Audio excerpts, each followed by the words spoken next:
Bonjour, c'est Anne-Sandrine Di Girolamo au micro des Ondes de l'Imo, le podcast immobilier attentif et curieux.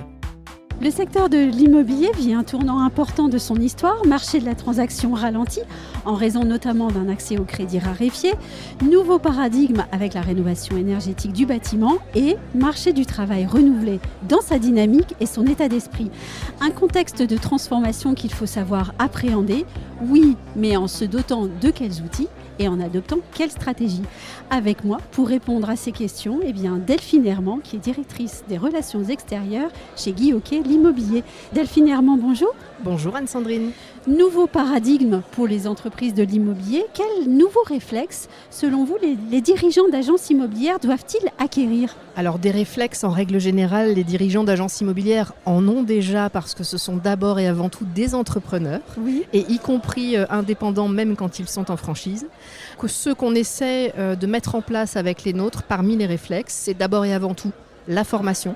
Profiter de ce moment particulier pour former et se former, ce qui est un avantage concurrentiel aussi chez Guy Hockey puisque la formation est illimitée dans le cadre du modèle économique du franchisé qui nous rejoint. C'est le premier point. Le deuxième point, ce serait de piloter et son activité et son équipe avec beaucoup plus de précision au quotidien. Oui. Par exemple, mettre des marqueurs sur la prospection si ce n'est pas déjà fait. Par exemple, piloter exactement le nombre d'estimations par jour, le nombre d'appels et jusqu'à pourquoi pas le nombre de personnes qui poussent la porte de l'agence. Et avec l'équipe, on a à cœur de dire l'accompagnement de l'équipe, c'est aussi le briefing des briefings avant chaque étape importante pour le conseiller immobilier. Ça fait partie des premiers réflexes. Et puis, dans des réflexes un petit peu plus importants, je parlerai du recrutement, parce que c'est aussi une période pendant laquelle il faut investir sur les hommes, investir aussi dans sa communication locale, investir en règle générale, tout en faisant très attention, bien sûr, je parlais de marqueurs, à sa trésorerie. Donc quand je vous écoute, il y a le mot rigueur en fait qui ressort. Ça c'est très important. Et puis aussi ne pas se replier sur soi, continuer à sortir et à investir. Alors plus que jamais, j'ai envie de dire, si on est agent immobilier aujourd'hui et qu'on ne l'a pas encore fait, soit parce qu'on n'appréciait pas forcément ça, soit parce qu'on n'en avait pas besoin, ce qui a pu être le cas dans un marché extrêmement faste. De confort. Exactement, de confort. Aujourd'hui, on est dans un marché que j'appellerais de contrainte, c'est-à-dire que les personnes qui vendent ou qui achètent le font parce qu'elles n'ont pas d'autre choix.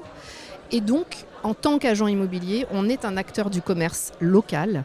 On doit pouvoir prendre part à cette vie de commerce local et à cette vie de citoyen local et donc effectivement sortir de l'agence, aller à la rencontre des gens, aussi bien de prospects potentiels que de réseaux potentiels.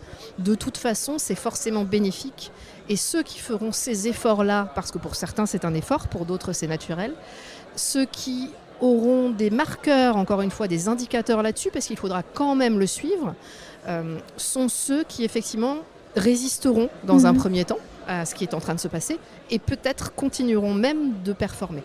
Alors si vous me permettez de sortir du secteur de l'immobilier, en fait, par exemple, les artistes, ils adorent la contrainte. C'est ce qui leur permet d'être bien meilleurs. Oui, effectivement. En règle générale, je prendrais l'exemple d'un musicien classique, parce que je sais que c'est aussi un art qui vous est cher. Effectivement, on est d'abord contraint, on doit d'abord avoir de la discipline, on doit apprendre ce que certains d'entre nous ont détesté quand ils étaient enfants, le solfège, la technique musicale, etc., pour pouvoir mieux improviser derrière. C'est-à-dire que d'abord, on maîtrise ses fondamentaux, et ensuite, on peut se permettre de changer parfois de stratégie, en tout cas d'interpréter librement. C'est un petit peu la même chose là, et c'est vrai que nous, chez Guy Hockey, et avec Stéphane Fritz, le président, on considère plutôt que cette période est une période d'opportunité. C'est l'opportunité de faire mieux que son voisin, c'est l'opportunité de montrer qu'on a une meilleure qualité de service, c'est l'opportunité de mieux former, et c'est donc l'opportunité de performer. Alors, tout secteur, et cela, c'est absolument pas innovant que de le dire, traverse toujours, à un moment donné de son histoire, un moment moins favorable, disons-le comme ça. Qu'est-ce qui fera, selon vous, qu'une agence immobilière passera ou ne passera pas ce moment difficile, la crise ? Alors effectivement, on vit une crise qui est finalement assez brutale, puisque l'année 2023 a été en deux temps. Et en réalité, elle est brutale parce que les taux de crédit immobilier sont remontés extrêmement vite. Ça n'est pas tant le fait qu'ils soient à 4 ou 5% le problème. Le problème, c'est que ça a enlevé énormément de monde de la possibilité, énormément de ménages, de la possibilité d'acheter. Comment Comment on peut s'en sortir ? On peut s'en sortir parce que, comme on l'a dit tout à l'heure, on va continuer d'investir, ne pas couper ça, on va juste regarder différemment ce que nous rend un euro investi, en continuant de créer et de développer son équipe, aussi bien en nombre de personnes qu'en qualité. C'est là que je reviens sur la formation.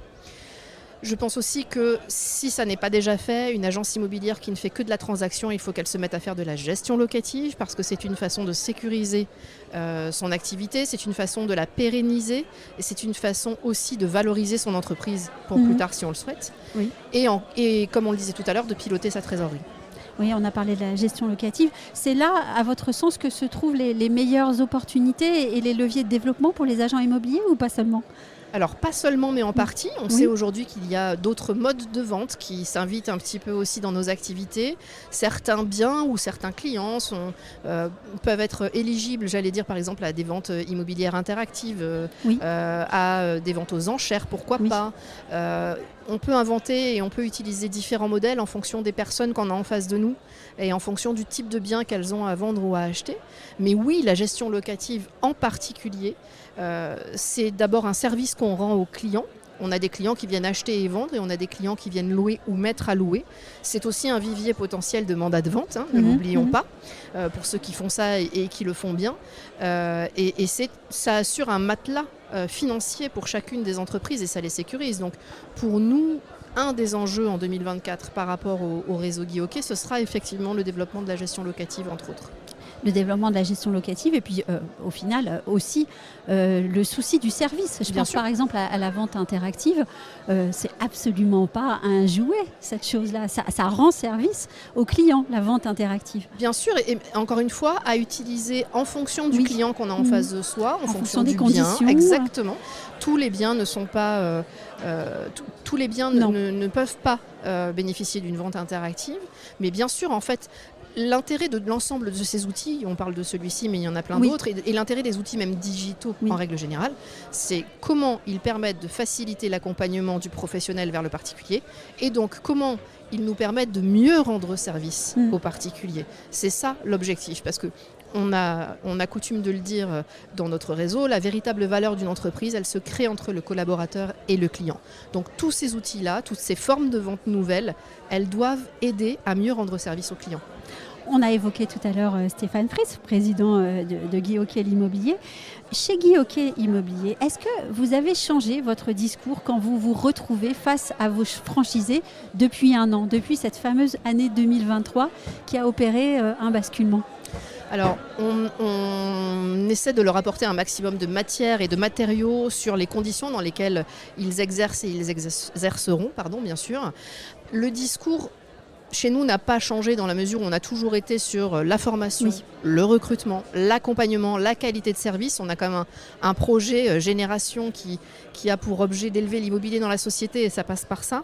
Ce qui a changé éventuellement en revanche, c'est le fait de dire en fait il va falloir vous engager autant, il va falloir engager autant de travail et en réalité il va même falloir en engager beaucoup plus pour simplement essayer d'obtenir les mêmes résultats. Parce qu'effectivement, on a une contraction de marché, le nombre de transactions de cette année va être largement inférieur aux deux précédentes. On envisage, si les taux restent à peu près stables comme c'est le cas, que ce soit la même chose à peu près l'année prochaine. Donc évidemment que dans un marché comme celui-ci, certains professionnels de l'immobilier ne vont pas pouvoir subsister.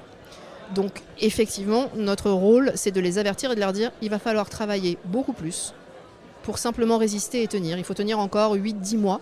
Et là, on sera peut-être en capacité, sauf événements qu'on n'aurait pas vu arriver les uns et les autres, bien sûr, de se dire que ça y est, on a passé le plus difficile. Travailler beaucoup plus, peut-être aussi avoir une trésorerie solide ? Bien sûr, évidemment, on leur demande, par exemple, des nouveaux franchisés qui nous rejoignent, parce qu'on continue bien entendu le développement, quand on dit aux autres de continuer d'investir, on se l'applique à nous-mêmes. Bien sûr, on est très attentif à la trésorerie, on aide et on accompagne les agences de deux façons. Quand elles nous rejoignent, on a un consultant spécifique qu'on appelle un intégrateur chez nous, qui suit les agences qui viennent d'arriver de façon régulière et on a même densifié son accompagnement en cette période. Et puis ensuite, chaque agence a un consultant consultant dédié qui est là pour aider aussi bien en termes d'accompagnement commercial, d'accompagnement administratif, d'accompagnement comptable, puisqu'on parle de trésorerie, et bien sûr de management. Donc l'idée, c'est vraiment d'être là en soutien et d'accompagner nos agences pour les aider à tenir. Et même, on en a qui, évidemment, performent et qui, pour certaines, nous diraient une crise, mais où ça? Quelle crise? Et puis une dernière question justement au sujet des nouveaux entrants. Dans le passé, on entendait souvent moi j'ai une passion pour l'immobilier, je veux absolument ouvrir une agence immobilière. Qu'est-ce que vous dites à ces gens-là qui viennent frapper à votre porte en ce moment ? Alors déjà, s'ils nous disent qu'ils ont une passion pour l'immobilier, c'est on déjà sera très ravis. bien. Voilà, déjà, quoi qu'il arrive, en tout temps. La passion pour l'immobilier n'est pas forcément un critère en soi. Le premier critère, c'est la volonté d'entreprendre. Ensuite, on se charge de former et de faire en sorte que l'agent immobilier et ses collaborateurs deviennent des experts. Et on est là pour apporter, en tant que franchise, certes notre notoriété, certes notre accompagnement, mais aussi tout notre savoir-faire. Donc évidemment qu'on n'a pas besoin de connaître l'immobilier ou même d'être passionné par l'immobilier pour nous rejoindre. Et si je fais le résumé de cet entretien, combien de fois avons-nous évoqué la formation ensemble ? Alors je suis désolée si je me suis beaucoup répétée sur ce mot-là, mais c'est au cœur de notre modèle. C'est structurant. C'est structurant pour nous. C'est un choix stratégique qui a été fait par le président Stéphane Fritz il y a maintenant 3 ou 4 ans, de faire en sorte que la formation soit au cœur du modèle et qu'elle soit illimitée en présentiel comme en distanciel, c'est-à-dire que chez Guy Hockey, la formation n'est pas une ligne de revenus, ni le franchisé ni ses collaborateurs ne paient spécifiquement pour être formés. Avec un outil qui, il me semble, être extrêmement performant. J'ai entendu dire votre président un jour, chez nous, la formation, notre outil de formation, c'est le Netflix de l'immobilier. C'est effectivement ce qu'on a essayé de développer et j'espère qu'il est... Alors, l'intérêt justement d'avoir un Netflix de la formation dans l'immobilier, c'est justement de pouvoir le faire évoluer, donc il évolue sans cesse.